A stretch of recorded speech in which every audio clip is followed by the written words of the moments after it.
الحمد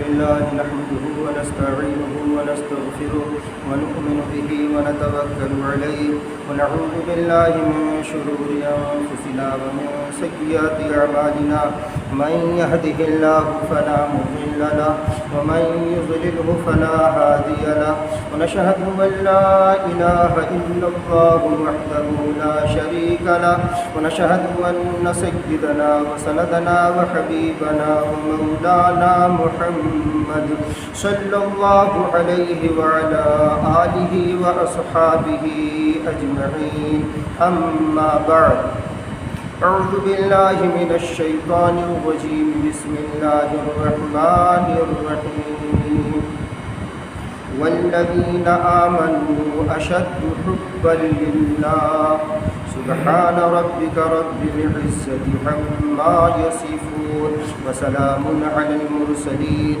والحمد لله رب العالمين. ہم سب درود پاک عبادت نیت سے پڑھیں. اللهم صل على محمد وعترته بعدد كل معلوم لك. سب سے پہلے ایک بات عرض کر دیں کہ آج کل ایک بات بہت مشہور ہے، الوداعی جمعہ، الوداع جمعہ، الوداع جمعہ. کل پرسوں سے واٹس ایپ پر اتنا مبارکباد آ رہی ہے کہ اللہ کی پناہ. یہ ایک قسم کی جہالت ہے، اس سے پرہیز کرنا چاہیے. اور ہماری آپ کی یہ جہالت اتنا بڑھ گئی،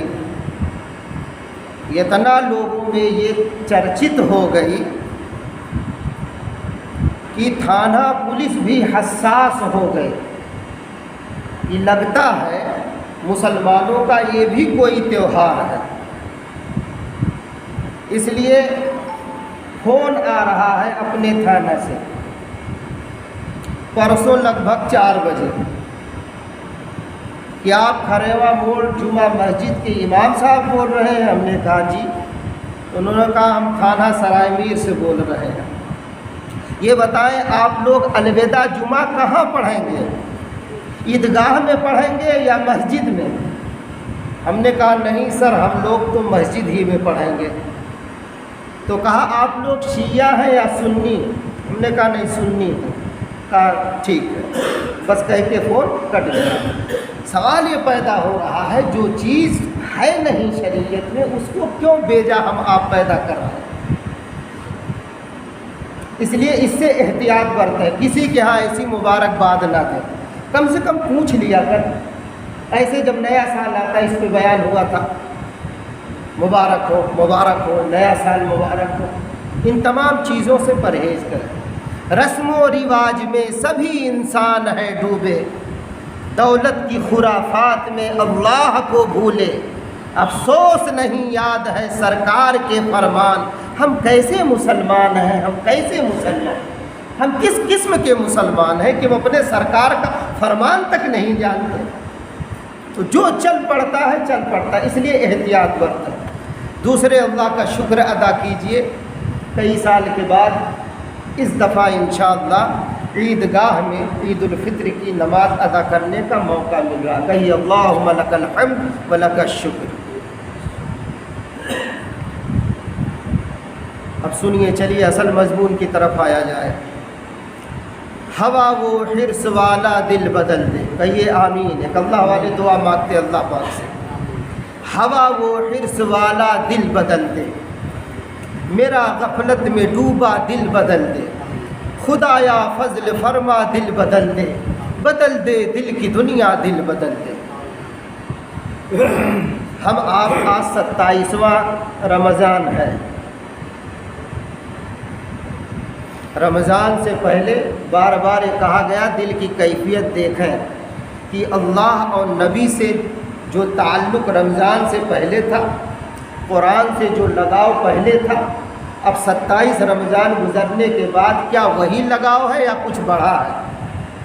جبکہ اللہ پاک ہم ایمان والوں کی ایک صفت یا خوبی بیان کر رہے ہیں والذین آمنوا اشد حبا للہ، جو لوگ ایمان والے ہیں وہ اللہ کو ٹوٹ کر چاہتے ہیں، اشد محبت کرتے ہیں، بے پناہ محبت کرتے ہیں، دیوانہ وار فریفتہ وار وہ اللہ پر فداکاری دکھاتے ہیں۔ تو یہ 27 رمضان گزر گیا اور شب قدر کی بھی کئی راتیں گزری جس میں ہم آپ تلاش کیے تھوڑا بہت، جو بھی اللہ پاک ان کاوشوں کو قبول فرمائے۔ تو کیا اس میں کچھ اللہ اور نبی کے تعلق میں بڑھوتری محسوس ہوئی؟ کیا اللہ نبی کا پیار بڑھا، قرآن سے تعلق بڑھا یا نہیں بڑھا؟ یہ جائزہ لینا ہے۔ اگر نہیں بڑھا ہے تو اب بھی وقت ہے اللہ سے، جو یہ باقی 3-4 دن ہے اس میں خوب خوب مانگ لیا جائے، اس لیے کہ رمضان کی یہ گھڑیاں بڑی متبرک ہیں، اس میں اللہ سے دل لگانا بہت آسان ہے۔ اگر ایسے مہینے میں نہیں لگے گا تو کب لگے گا؟ اور یہ مہینہ اللہ پاک نے اسی لیے دیا تاکہ میرے بچھڑے بندے مجھ سے اپنا تعلق مضبوط کر لیں۔ اب ہمارا آپ کا ہوا کہ نہیں یہ جائزہ لینا ہے۔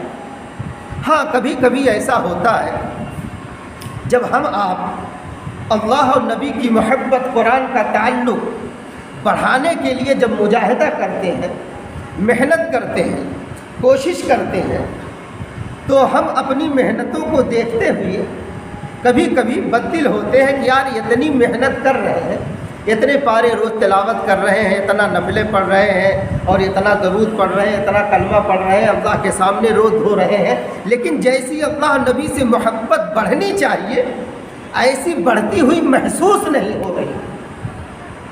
تو بعض دفعہ سالک، بعض دفعہ بندہ بددل ہوتا، اس کا دل ٹوٹنے لگتا، یار اپنے طور پر تو ہم نے بڑی محنت کیا، بڑی کوشش کیا، لیکن اللہ سے جیسا دل لگنا چاہیے تھا لگا نہیں، تو اس کا دل ٹوٹنے لگتا، دل ٹوٹنے لگتا۔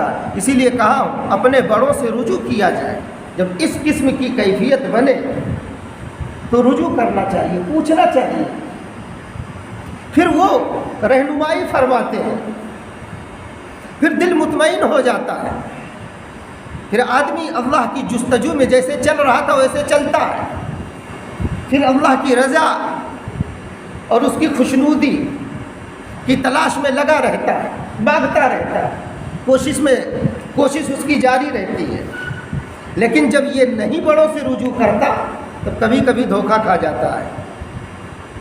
اور بڑے جو ہوتے ہیں ان تمام باتوں پر دھیان دیتے ہیں، جیسا اکثر میں نے کہا ہے، میرے پیر و مرشد حضرت خواجہ مفتی محمد حنیف صاحب رحمۃ اللہ علیہ کہتے تھے مریدوں کو خالی تسبیح نہ سکھاؤ، انسانیت بھی سکھاؤ، لوگوں کی ہمدردی بھی ان میں اتاری جائے اور بتایا جائے۔ خالی تسبیح تلاوت یہی عبادت نہیں ہے، ماں باپ کا چہرہ دیکھنا بھی عبادت ہے، ان کی خدمت بھی عبادت ہے، بہن بھائی کا چہرہ دیکھنا بھی عبادت ہے، ان کی خدمت، ان کی مدد کرنا بھی عبادت ہے، پاس پڑوسیوں کے ساتھ محبت سے رہنا بھی عبادت ہے، ان کی مدد کرنا بھی عبادت ہے۔ لیکن یہ کب؟ جب بڑا رہنمائی کرتا ہے، ورنہ ہمارا آپ کا حال یہ ہے، اگر تلاوت میں لگے ہیں تو تلاوتیں میں لگے ہیں، نفل میں لگے ہیں تو نفل ہی میں لگے ہیں۔ آج ایک آدمی ایک میسیج بھیج رہا، کہہ رہا ہے دیکھیے اس میں لکھا ہے کہ آپ صلی اللہ علیہ وسلم کا فرمان ہے، دیکھیے کتنا غلط بات آپ صلی اللہ علیہ وسلم کی طرف منسوب کی جا رہی ہے۔ کیا کہہ رہا؟ اس میں دیکھیے لکھا، پورا وہ بھیجا کہا اس میں لکھا ہے کہ جو الوداعی جمعہ سے پہلے، جبکہ الوداعی جمعہ کی کوئی حیثیت نہیں، جیسے عام جمعہ ہے ایسے یہ بھی جمعہ آ جائے، جیسا کہ بیان کیا گیا، اس میں کیا کہہ رہا ہے کہ آپ صلی اللہ علیہ وسلم نے کہا ہے الوداعی جمعہ سے پہلے جو 4 رکعت نفل پڑھ لے گا ایک سلام کے ساتھ، اگر 700 سال کی بھی قضا نمازیں ہوں گی تب بھی معاف ہے۔ واہ بھائی، ایسی غلط بات ہے۔ ارے قضا نماز آپ پر جیسے وہ فرض ہے ایسے لوٹانا بھی فرض ہے، واجب ہے، آپ لوٹائیے، اللہ نے جب طاقت دیا ہے۔ ایسے کیسے معاف ہو جائے گی؟ آپ کسی کا قرضہ لیے ہو کسی سے، قرض لیے ہوں 700 روپیہ، اور آپ کہا ہے 700 نفل پڑھ لیں یا 7 مرتبہ قرآن ختم کر لیں تو یہ قرضہ معاف ہو جائے گا. نہیں، ایسے معاف نہیں ہوگا، آپ کو ادا کرنا ہے، ورنہ کل آپ کا غریبان یہ قرض دار پکڑ لے گا. امام ربانی رحمۃ اللہ علیہ نے لکھا اپنے مکتوبات میں 2 دمڑی، تب دمڑی چلتی تھی، پیسہ وغیرہ نہیں چلتا تھا، تب دمڑی کا دور تھا. 2 دمڑی اگر کسی کی کوئی مارا ہوگا تو 700 مقبول نمازیں یا سوچ لیں ادا کرنی پڑیں گی اس کے بدلے. وہ حقوق العباد ہے، اللہ کے بندوں کا وہ حق ہے، ایسے کیسے معاف ہو جائے گا؟ عجیب عجیب باتیں، عجیب عجیب جہالت ہے. یہ کیوں پھیل رہی ہے اور کیوں ہم لوگ ایسی باتوں پر یقین کر لیتے ہیں؟ چونکہ علماء سے ربط ضبط کٹا ہوا ہے.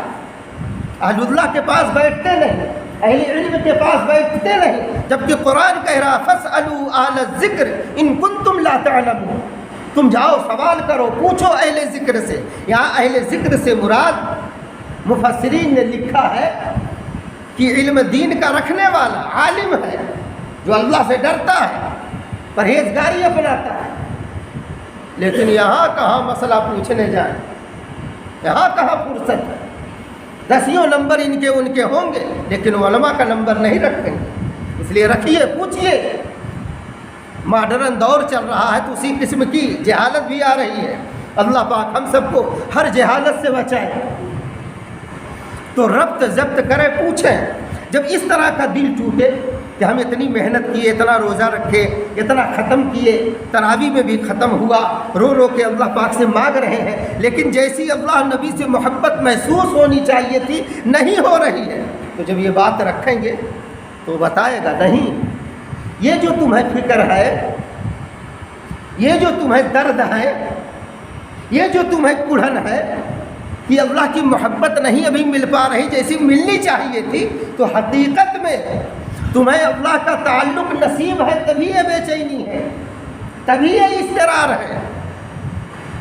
ایک اللہ والے تبھی کہتے ہیں کیا، دل مضطرب کا یہ پیغام ہے، تیرے بن سکون ہے نہ آرام ہے، تڑپنے سے ہم کو فقط کام ہے، یہی بس محبت کا انعام ہے.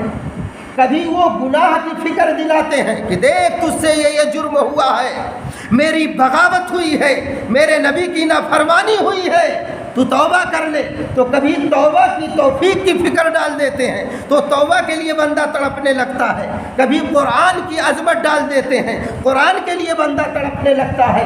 کبھی نفل سے محبت لگا دیتے ہیں، وہ نفل کے لیے بے قرار رہنے لگتا ہے. کبھی ذکر کی توفیق کے لیے وہ بے قرار کر دیتے ہیں کہ پڑھ کلمہ، تو کبھی لا الہ الا اللہ، کبھی سبحان اللہ پڑھتا ہے بندہ اور اللہ کی محبت میں مچلتا ہے، کبھی نبی پر درود پڑھ کے مچلتا ہے. یہ مختلف قسم کی اللہ پاک کیفیتیں ہمارے آپ کے دلوں میں ڈال کر ہمیں آپ کو اپنے اور نبی کی محبت میں مچلاتے ہیں. یہی ملنا ہوا اللہ کا. یہاں جو تڑپ ہمارے دل میں آ گئی اللہ کے لیے، یہی اصل ہے اللہ کا تعلق. تو یہ کب محسوس ہوگا؟ یہ کون سبق بتائے گا؟ یہ بڑے بتاتے ہیں کہ گھبراؤ مت، بد دل مت ہو، لگے رہو. بہرحال کوشش تو عاشق نہ چھوڑے. ہم عاشقوں کو، ہم سب کو جو اللہ کے چاہنے والے ہیں، کوشش جاری رکھیں. انشاءاللہ ایک دن آئے گا. ہاں کبھی کبھی ایسا ہوتا ہے جب بندہ بہت عبادت ریاضت کرنے لگتا ہے، گناہوں سے بچنے لگتا ہے، اور اس وقت روزہ میں چونکہ یہ کیفیت بہت محسوس ہوتی ہے، ہم اللہ کے لیے بھوکے پیاسے رہتے ہیں، تراویح پڑھتے ہیں، گناہوں سے بہت زیادہ بچنے کا اہتمام بھی کرتے ہیں، صدقہ خیرات بھی کرتے ہیں ماشاء اللہ. تو ان تمام عبادتوں کی کا ایک تاثر ہے، اس کی ایک کیفیت ہے جو بندے کے دل میں محسوس کرائی جاتی ہے. تو بندہ جب محسوس کرتا تو اللہ کے لیے تڑپتا ہے. جیسے دیکھیے حضرت موسیٰ علیہ السلام تڑپنے لگے اللہ کے لیے، اور دیدار کا اتنا اشتیاق بڑھا، اتنا اشتیاق، اتنا شوق بڑھا کہ آپ کہہ رہے ہیں رب ارنی انظر الیک، اے میرے رب میں آپ کو دیکھنا چاہتا ہوں، میں آپ کا دیدار کرنا چاہتا ہوں. مفتی شفیع صاحب رحمۃ اللہ علیہ نے لکھا ہے کہ یہ ان کی ایک بے قراری تھی اللہ پاک سے شدید محبت تھی کہ انہوں نے تقاضا کر لیا اور اللہ پاک سے فریاد کر دی کہ اے اللہ، آپ کے لیے میں مچل رہا ہوں، آپ کے دیدار کے لیے مجھ میں ایک شوق ہے، ایک تڑپ ہے، اس لیے آپ اپنا دیدار کرا دیں۔ سبحان اللہ۔ آواز آئی، وحی آئی، آپ سے کہا گیا قال لن ترانی، اے میرے موسیٰ آپ مجھے نہیں دیکھ سکتے۔ لیکن کیا ہوا؟ آپ کی فریاد اللہ نے سنی اور آپ کو دیدار جب کرایا گیا کوہ طور پر، خر موسیٰ صعقا، قرآن نے کہا جب دیدار آپ کو ہوا، دیدار الہی جس بھی شکل سے، جب تجلی پڑی تو آپ بے ہوش ہو کے گر پڑے۔ خر موسیٰ صعقا، آپ بے ہوش ہو کے گر پڑے، آپ تاب نہیں لا سکے۔ لیکن جب آپ کو ہوش آیا، فلما افاق، قرآن کہہ رہا جب آپ کو ہوش آیا تو آپ کیا کہہ رہے ہیں؟ قال سبحانک، اے میرے پروردگار آپ کی ذات پاک ہے، تبت الیک، یہ جو میں نے آپ سے دیکھنے کا سوال کر دیا تھا توبہ کرتا ہوں، اب نہیں۔ انی اول المؤمنین، کہا میں سب سے پہلے اس بات پر یقین کرتا ہوں، مومن ہونے پر مجھے آپ پر یقین ہے میرے مولا، میں آپ سے درخواست کرتا ہوں۔ تو یہ تجلی جو پڑی آپ پر، اس کا اثر دیکھیے، ان پر جو تھا وہ تو تھا، قرآن کہہ رہا ہے کہ بے ہوش ہو کے گر پڑے، لیکن انہیں پھر جو دیکھتا تھا اس کی حالت کیا بنتی تھی۔ دیکھیے حضرت ابو ہریرہ رضی اللہ عنہ فرماتے عن ابی ہریرہ رضی اللہ عنہ انہ قال لما کلم اللہ تعالی موسیٰ علیہ السلام، جب موسیٰ علیہ السلام اللہ پاک سے بات کر کے واپس آئے، کان یبصر النمل علی الصفا فی اللیلۃ المظلمہ، آپ کی آنکھ میں اللہ نے وہ نورانیت بخش دی تھی کہ کالی رات میں کالی چیونٹی جب چلتی تھی تو اندھیرا گھپ ہوتا تھا، اس کے باوجود آپ اس چیونٹی کو دیکھ لیتے تھے۔ کہیے سبحان اللہ، اس چیونٹی کو دیکھ لیتے تھے۔ سبحان اللہ۔ آگے در منصور کی روایت سے حضرت مفتی شفیع صاحب رحمۃ اللہ علیہ نے معرف القرآن میں لکھا ہے کہ لما کلم موسیٰ ربہ تعالی، حضرت موسیٰ علیہ السلام اللہ رب العزت سے جب بات چیت کر کے واپس آئے اور وہاں مکث 40 یوما، 40 دن تک وہاں ٹھہرے رہے، اس کے بعد ہوا کیا کہ اتنی نورانیت اللہ نے عطا کر دی تھی، اتنی نورانیت لا یراہ احد الا ما من نور اللہ، کہ جو آپ کا چہرہ دیکھ لیتا تھا وہ یا تو اندھا ہو جاتا تھا، اس کی آنکھ چکا چوندھ ہو جاتی تھی، یا پھر وہ موت کے گھاٹ اتر جاتا تھا۔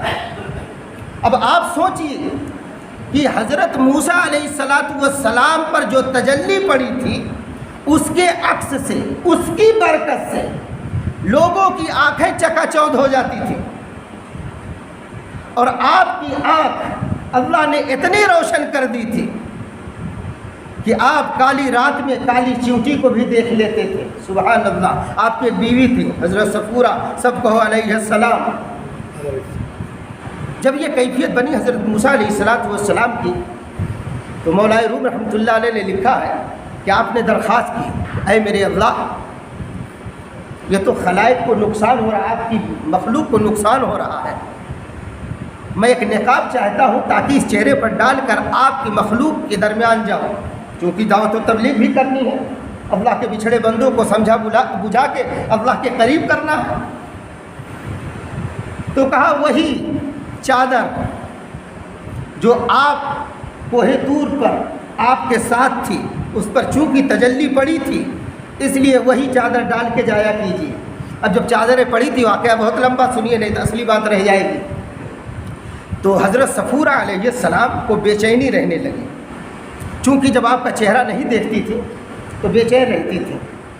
تو منع کیا تھا موسیٰ علیہ السلام نے، تو کہا کہ نہیں، جب چہرے سے نقاب ہٹا رہتا تھا تو کیا کیا حضرت صفورہ علیہ السلام نے ایک دن ایک آنکھ سے دیکھا کہ دیکھوں واقعی میں لوگ جیسا کہہ رہے ہیں کہ اندھے ہو جاتے ہیں، کتنے موت گھاٹ اتر جاتے ہیں، تو دیکھوں تو ایک آنکھ سے جب دیکھا تو وہ آنکھ چلی گئی، لیکن آپ سے برداشت نہیں ہوا چہرے نبی کا نہ دیکھنا، تو آپ نے پھر دوسری آنکھ سے بھی دیکھا، تو اس طرح حضرت صفورہ کی دونوں آنکھیں جاتی رہیں، لیکن انہیں اللہ اور نبی سے اتنی محبت تھی شدید، اتنا یہ تڑپ رکھتی تھی کہ اللہ پاک کی رحمت نے گوارا نہیں کیا کہ حضرت صفورہ اندھی بن کے دنیا میں رہیں۔ اللہ پاک نے ان کی دونوں آنکھیں واپس کر دی، اور ان آنکھوں کو اللہ نے وہ طاقت دے دی، وہ بینائی دے دی کہ اب یہ آنکھ اگر حضرت موسیٰ علیہ السلام کو دیکھتی رہے تو اس آنکھ پر کوئی نقصان نہیں ہوگا۔ سبحان اللہ۔ بہرحال کہنا یہ تھا کہ تجلی موسیٰ علیہ السلام پر پڑی تو جو دیکھتا تھا، آپ دیکھیے، اس پر بھی پڑتی تھی۔ ایسے اللہ والوں کے قلب پر اللہ کی محبت کی تجلی پڑتی ہے، ہم بندوں پر اللہ کی محبت کی تجلی پڑتی ہے۔ وہ کیسے؟ جب ہم آپ اللہ کا ذکر کرتے ہیں، اللہ کے لیے تڑپتے ہیں، اللہ کے لیے مچلتے ہیں، تو اللہ پاک خوش ہوتے ہیں، اور اپنی جب نگاہ رحمت سے ہمیں آپ کو دیکھ لیں گے تو انشاءاللہ گناہوں سے گھن آ جائے گی، اور اسی دن تقویٰ نصیب ہو جائے گا انشاءاللہ۔ ہاں، عبادت کتنی کرنی ہے، کیسے کرنی ہے، یہ بار بار کہا جاتا ہے، ہم آپ سیکھ کر کریں۔ بعض دفعہ ہم لوگ وہی کہا نا، تلاوت میں لگے ہیں، نفل میں لگے ہیں، ذکر میں لگے ہیں، اور کتنوں کو تو کبھی کبھی ایسی کیفیت بنتی ہے کہ مسجد میں کئی گھنٹے رہ رہے ہیں، گھر پر ضرورت ہے، ماں کی دوا لانی ہے، بہن بیمار ہے، بیوی بیمار ہے، اس کی فکر نہیں۔ اندھی تکلیف سے شریعت منع کرتی ہے، دوا لانا بھی جیسا کہا گیا بھی کہ ہمدردی، خیر خواہی، ان کی مدد، یہ بھی عبادت ہے، یہ بھی عبادت ہے۔ عبادت مختلف رنگ ڈھنگ کی ہے، مختلف رنگ ڈھنگ کے ذریعہ سے بندہ اللہ تک پہنچتا ہے، لیکن ہاں وہ پہنچنے کا راستہ نبی کا ہی بتایا ہوا ہے، ایسا نہیں ہے۔ آپ دیکھیے صحابہ میں بہت سے ایک ایسے پیدا ہوئے جن کی کیفیتیں عبادت کی وجہ سے ایسی بن گئی تھیں کہ اللہ کی پناہ۔ سنیے، حضرت عبداللہ بن عمر بن عاص رضی اللہ عنہ بہت بڑے عبادت گزار، حضرت عمر بن عاص رضی اللہ عنہ مشہور صحابی، انہوں نے ایک مالدار گھرانے، حسب و نسب کے اعتبار سے بھی وہ بہت بڑی تھیں، اس گھرانے میں ان کی شادی کر دیا حضرت عبداللہ کی، سب کو رضی اللہ عنہ۔ تو جب شادی ہو گئی، آپ پھر بھی عبادت اسی طرح جاری و ساری رکھے، چونکہ یہ شادی سے پہلے ہی عبادت میں مصروف ایسے رہتے تھے، تو حضرت عمر بن عاص جو ان کے والد ہیں، انہیں احساس کچھ ہوا کہ میرا بیٹا تو جیسے شادی میں سے پہلے عبادت میں بہت زیادہ لگا رہتا تھا، ایسے شادی بعد بھی لگا ہوا ہے، بیوی کے پاس وقت دیتا ہے یا نہیں۔ وہی کہا نا، بڑوں کو فکر ہوتی ہے، ہم چھوٹوں کی، یہ صحیح راستے پر چل رہا ہے نہیں، یا منمانی کر رہا ہے۔ تو دیکھیے، تو ایک دن اپنی بہو کو بلائے کہ بیٹی ادھر آؤ، عبداللہ تمہارے ساتھ ٹھیک ٹھاک رہتا ہے نا؟ وہ کیسا ہے؟ اپنی زندگی میں، اپنی نکاح میں اس کو تم کیسا پائی ہو؟ تو بیوی کہہ رہی ہے بہت اچھے ہیں ماشاءاللہ، بہت عبادتیں کرتے ہیں، رات بھر عبادت کرتے ہیں، یعنی نفل میں، تلاوت میں، اللہ کے سامنے رونے دھونے میں لگے رہتے ہیں، اور دن میں روزہ رکھتے ہیں۔ کہیے سبحان اللہ۔ کیا کہا؟ رات بھر نفل میں اور دن میں روزہ۔ تو وہ سمجھ گئے، ہمارے آپ کی طرح باپ نہیں تھے کہ اشارہ بھی نہ سمجھ پائیں، وہ سمجھ گئے۔ کہا عبداللہ ادھر آؤ، اب تمہاری شادی بھی ہو گئی ہے، تھوڑا بیوی کے پاس بھی وقت دو۔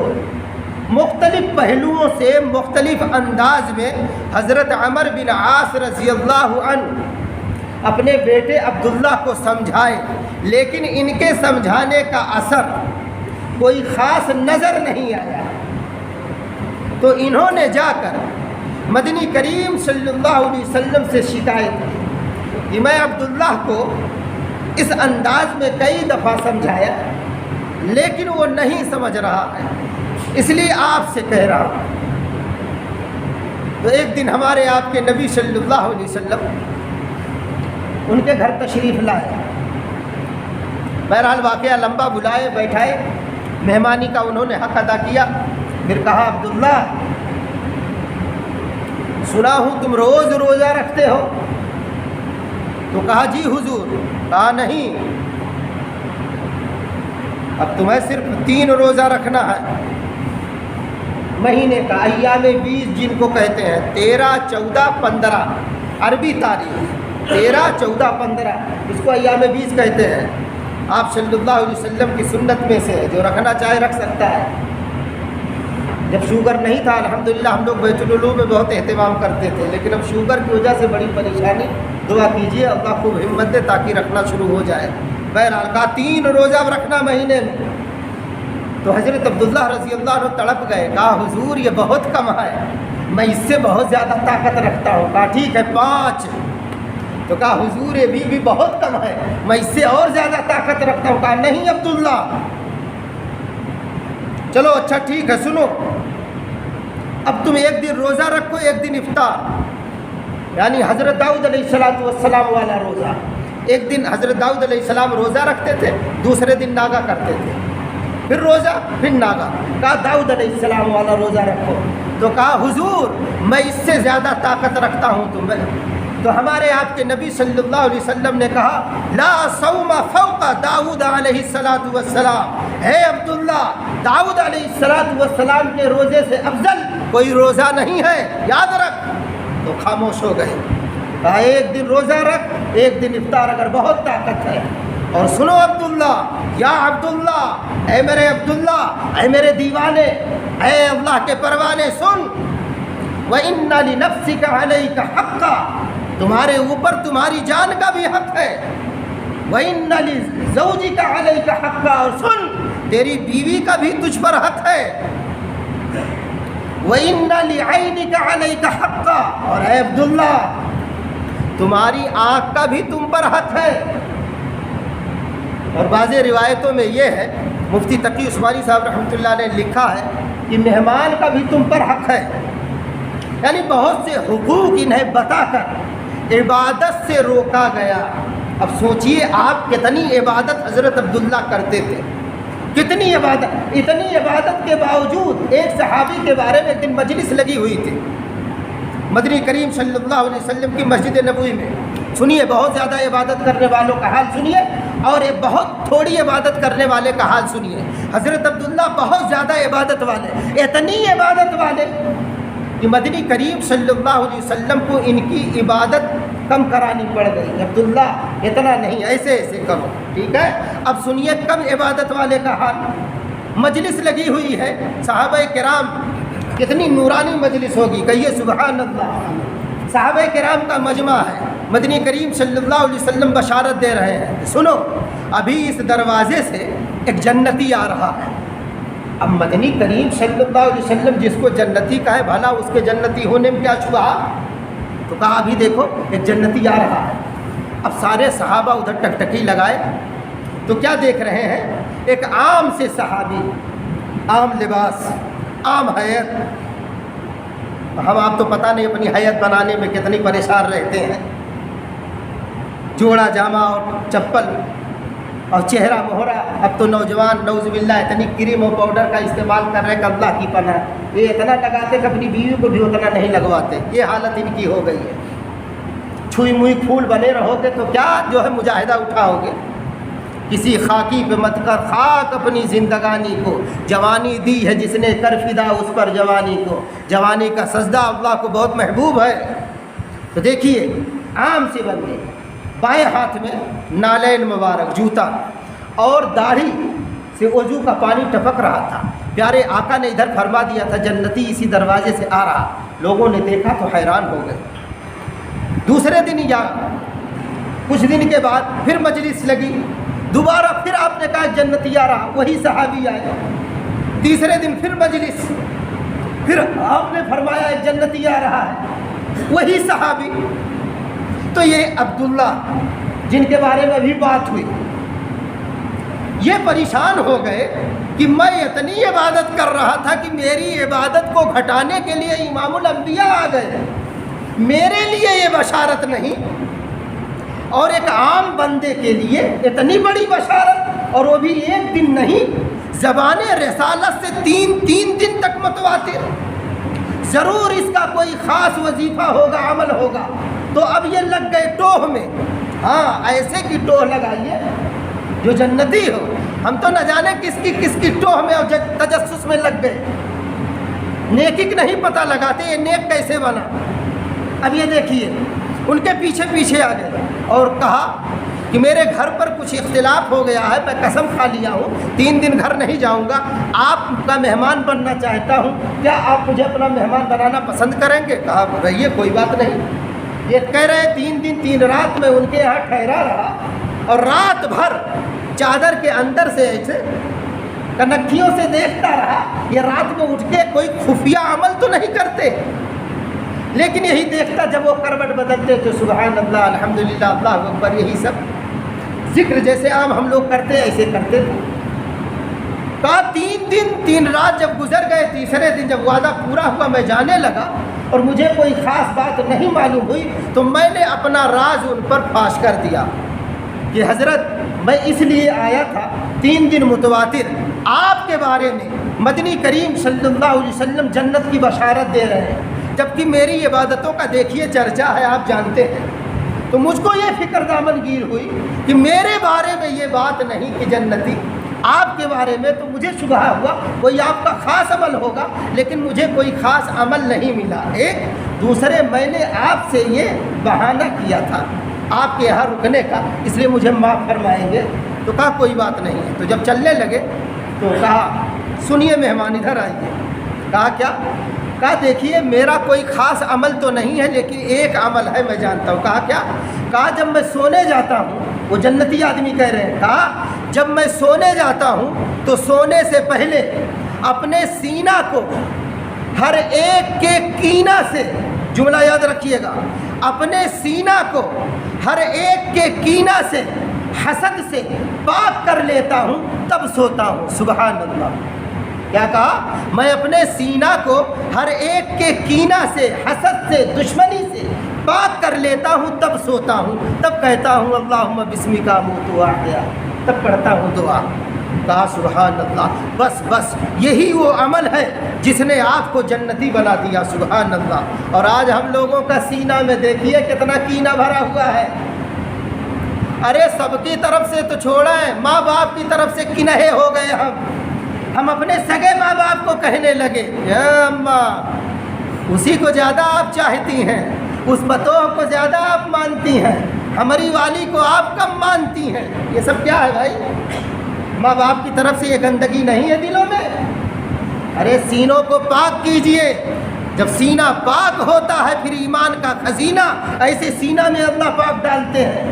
تو عرض یہ کر رہا تھا ہم لوگ جو کچھ بھی عبادت ریاضت کریں بڑوں کی نگرانی میں کریں، پوچھ کے کریں، اور جب ہم آپ اتنی عبادت کرتے کرتے اب کچھ محسوس کرنے لگے کہ اللہ کی محبت بڑھ رہی ہے تو یقیناً بڑھ رہی ہے، اور کبھی جب یہ فکر محسوس ہو کہ یار اتنا ہم عبادت کی، اتنا ختم، اتنا وہ کچھ محسوس نہیں، تو یاد رکھیں یہ بھی ایک قسم کی محبت ہے جو یہ محسوس کرانا چاہتی ہے کہ تمہارے دل میں اللہ کی محبت ہے، اللہ کا تعلق ہے۔ اس لیے دعا فرمائیے اللہ پاک ہم سب کو دل کی گہرائیوں سے اپنی ذات کو پکارنے والا بنائے، اور ہم سب کے سینہ کو ایمان کا خزینہ بنائے اور سینہ سے کینہ نکال دے۔ وما علینا الا البلاغ۔ ابھی عیدگاہ میں کتنے بجے نماز وغیرہ ہوگی عید کی، ابھی اعلان کیا جائے گا، سنت پڑھ لیں۔ وما علینا الا البلاغ۔